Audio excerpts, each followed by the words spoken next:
اللعين الرجيم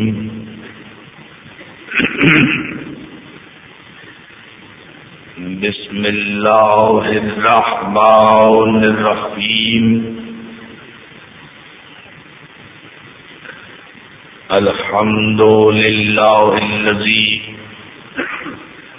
هدانا لهذا وما كنا لنهتدي لولا أن هدانا الله لقد جاءت رسل ربنا بالحق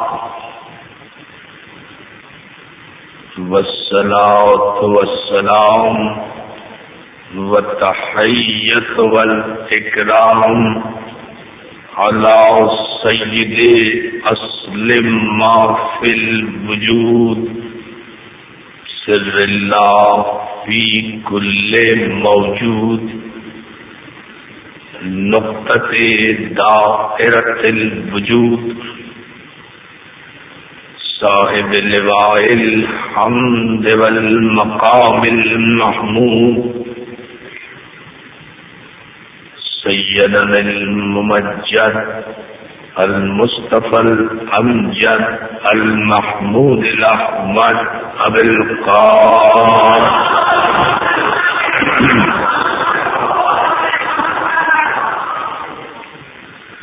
وآله الطيبين الطاهرين المعصومين المنتجبين المظلومين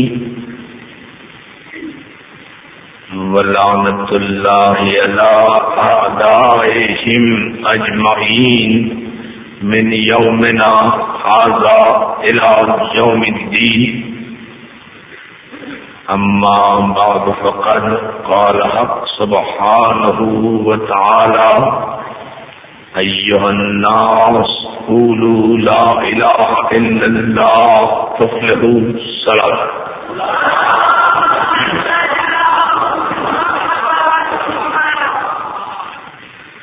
عزیزان محترم، حاضرین گرامی قدر، عزاداران سید الشہداء،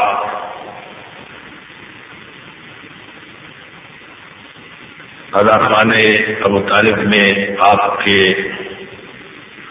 جذبہ ایمانی کو اور آپ کے جذبہ فروغ عزاداری کو سلام کرتے ہوئے یہ ہماری 8ویں گفتگو آپ کی نظر ہے. چونکہ کل کی رات ویسے بھی شب عاشور ہے، قیامت کی رات ہے، تمام رات جاگنے کی رات ہے، ماتم کی رات ہے، عقیدے کے اظہار کی رات ہے، ایمان کے امتحان کی رات ہے، مومن اور منافق کی پہچان کی رات ہے.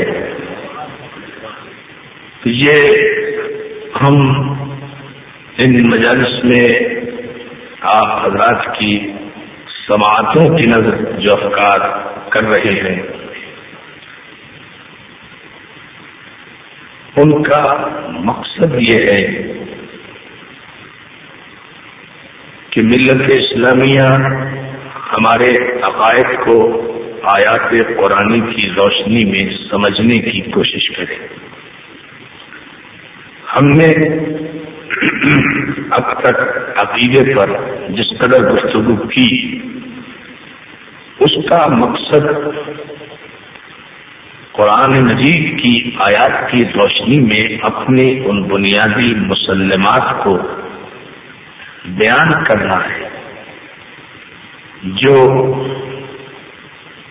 تاریخ کے مورخ کی بددیانتی کی وجہ سے مسلمان نسلوں تک صحیح طریقے پر نہیں پہنچ سکے.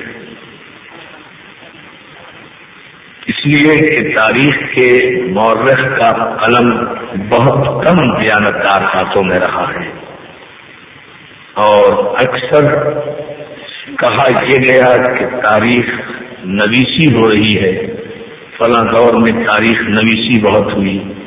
میں نے جہاں تک مطالعہ کیا مجھے پتہ چلا کہ تاریخ نویسی بہت کم ہوئی ہے، تاریخ سازی بہت ہوئی ہے. اور عالم اسلام میں یہ جتنا فتنہ و فساد کرتا کیا فرقوں کے نام پر، مذہب و ملت کے نام پر، یہ تاریخ نویسی نے نہیں کیا، تاریخ سازی نے کیا. اس لیے کہ تاریخ سازی بادشاہوں کے چشم و ابرو کے اشارے پر کی گئی، اور تاریخ کے مورخ کا ذہن بادشاہ کے بیت المال میں پہلے رہن رکھا جاتا تھا، پھر اسے قلم ملتا تھا، پھر اسے بادشاہ کی جانب سے ایک روشنائی ملتی تھی، 2 پہرے دار ملتے تھے، پھر وہ تاریخ لکھتا تھا. یہ ہے تاریخ لکھنے کا جو خوبصورت منظر ہمیں نظر آتا ہے. تاریخ میں وہ یہ ہے کہ اس انداز سے جب تاریخ لکھی جائے گی تو یقیناً وہ تاریخ کسی تعمیر کا پیش نما تو نہیں ہوگی. اس لیے کہ بادشاہوں نے تو ہر وہ بات تاریخ میں، ہر وہ ربط و یابس لکھوا دیا گیا، ہر وہ ربط و یابس بھر دیا گیا تاریخ میں، جس کا اسلام اور شریعت محمدی اور فلسفہ اسلام سے کوئی تعلق نہیں تھا. یعنی جتنا پریشان تاریخ کا طالب علم ہوتا ہے اسلام کی تاریخ پڑھ کر،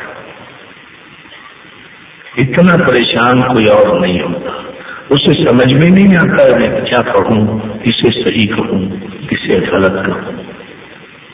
ایک کنج لکڑی کا سما ہے، معلوم ہی نہیں ہوتا کسے پیارا کہوں، کسے اچھا کہوں، کسے اپنا کہوں، کسے بیگانہ کہوں، کس پر اعتبار کروں، کس پر اعتماد نہ کروں. تاریخ کے طالب علم کو مجبور کیا گیا کہ جس طرح لکھنے والے نے اپنا ذہن رہن رکھ دیا تھا، بالکل اسی طرح تم بھی اپنی بصارت اور بصیرت کہیں گروی رکھ کر ہماری تعریف پڑھ لو.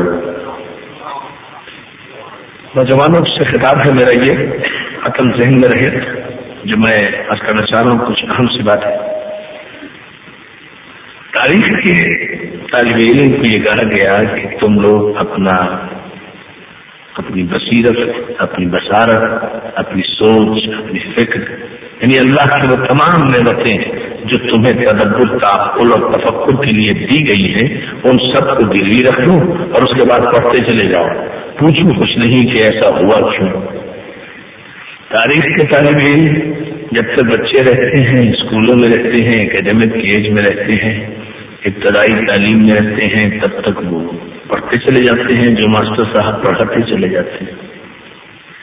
لیکن جب بچہ سن شعور کو پہنچتا ہے اور اس کا دل و دماغ، اس کے ذہن و دل و دماغ کے تمام آرگنز چاہتے ہیں کہ وہ مشاہدات فطرت کا مطالعہ بھی کرے، مشاہدہ بھی کرے، معائنہ بھی کرے، وہ دیکھے کہ یہ سب کیوں ہے، کیسے ہے، یہ کائنات سجی کیسے ہے، یہ کائنات اجڑے گی کیسے، اس کا سجانے والا کون ہے، اس کا اجاڑنے والا کون ہے، یہ تاریخ ہے کیا، اسے بنایا کس نے، اسے سنوارا کس نے.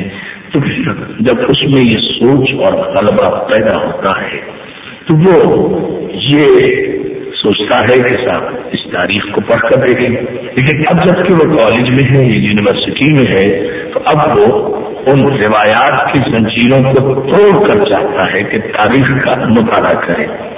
مصیبت یہ ہے کہ تاریخ کے سبجیکٹ کو عقیدہ بنا دیا گیا. مسئلہ یہ ہے کہ تاریخ کے مضمون کو عقیدہ بنا کر پیش کر دیا گیا کہ جو تاریخ میں لکھا ہوا ہے بس وہ عقیدہ ہے. بھائی تاریخ سے عقیدہ نہیں بنتا، قرآن سے عقیدہ بنتا ہے. تاریخ سے عقیدہ نہیں بنتا، خبر معصوم سے عقیدہ بنتا ہے. تاریخ سے عقیدہ نہیں بنتا، صادقین کے لبوں کی جنبش سے عقیدہ بنتا ہے. صلوات بھیجنا محمد علیہ. یہ ہے وہ سب. اسے اگر آپ دیکھیں اور اس پر غور کریں، اس پر فکر کریں. اب تاریخ کا طالب علم تاریخ پڑھنے بیٹھا، کالج میں گیا، جاتے ہی اس نے پہلا ورق تاریخ کا کھولا. اس نے کہا کہ یہ ہے تاریخ کا پہلا ورق، یہ ہے قبل اسلام کی تاریخ، یہ ہے بعد اسلام کی تاریخ. اب اس نے پڑھنا شروع کیا کہ پہلی تاریخ پر اسے پہلے ہی برس پر دو کردار نظر آئے جو بڑے گرامی کردار ہیں عرب کی تاریخ کے. ایک کیریکٹر کو اس نے پڑھنا شروع کیا. یہ صاحب جو تھے یہ پیغمبر اسلام کی زندگی بھر مخالفت کرتے رہے, پیغمبر کی راہ میں رکاوٹیں ڈالتے رہے, لا الہ الا اللہ کے خلاف سازشیں کرتے رہے, محمد رسول اللہ کی راہوں میں کانٹے بچھاتے رہے, پیغمبر کو سوشل بائیکاٹ انہوں نے کرایا, پیغمبر کے مقابلے میں یہ جنگ و جدال میں آتے رہے, بدر میں آئے, احد میں آئے, خیبر میں آئے, خندق میں آئے, پیغمبر کو ہجرت کرنے سے مجبور کر دیا, پیغمبر کو قتل کا منصوبہ بنایا, قرآن کی مخالفت کی, حدیث کی مخالفت کی, ان صحابہ کرام کی مخالفت کی جو پیغمبر پر ایمان لا چکے تھے. جو بھی مسلمان ہوتا تھا وہ ان کی اذیتوں میں اضافہ کرتے رہتے تھے اور اسی انداز سے ان کی زندگی کے 17 برس گزر گئے صرف پیغمبر اسلام اور اسلام کی مخالفت میں. یہ تاریخ کا پہلے برس کے دو کرداروں میں سے ایک کردار پیش کر رہا ہوں. آپ اس کو علمی انداز میں سمجھیں, نتیجہ صرف ایک جملے میں, تاکہ بات واضح ہو کہ عقائد خراب کہاں سے کیے گئے اور کس جگہ سے انقلاب کی بنیاد پڑی ہے. اس نے پڑھا کہ یہ دشمن صاحب یہ کردار جو ہے یہ دشمن دین بھی ہے, دشمن ایمان بھی ہے, دشمن قرآن بھی ہے, دشمن اسلام بھی ہے, دشمن توحید بھی ہے, دشمن نبوت بھی ہے, دشمن آدمیت بھی ہے, دشمن شرافت بھی ہے, دشمن صداقت بھی ہے, دشمن اخلاق بھی ہے, رسول کی راہوں میں کانٹے بچھانے والا بھی ہے, رسول پر حالت نماز میں غلاظتیں اور روشنیاں ڈالنے والا بھی ہے, رسول کے چچا کا کلیجہ چبانے والوں سے بھی اس کا تعلق ہے. یہ ساری باتیں پڑھتے پڑھتے پڑھتے تاریخ کے طالب علم کا بحیثیت مسلمان دل کھولتا چلا گیا. یہ کیا ہوگا, یہ کیا ہوگا. اب وہ جلدی سے پہنچنا چاہتا ہے کہ مورخ کی دیانتداری کو دیکھوں کہ وہ اتنے بڑے دشمن رسول کو نہ دکھا دیتا ہے. جب اس نے آ کر ان تمام کارناموں کا حاصل نکالا تو نیچے لکھا ہوا تھا یہ صاحب جنہوں نے زندگی بھر دشمنی رسالت کی, دشمنی نبوت کی, دشمنی اسلام کی, دشمنی قرآن کی, پیغمبر کے راستے میں کانٹے بچھائے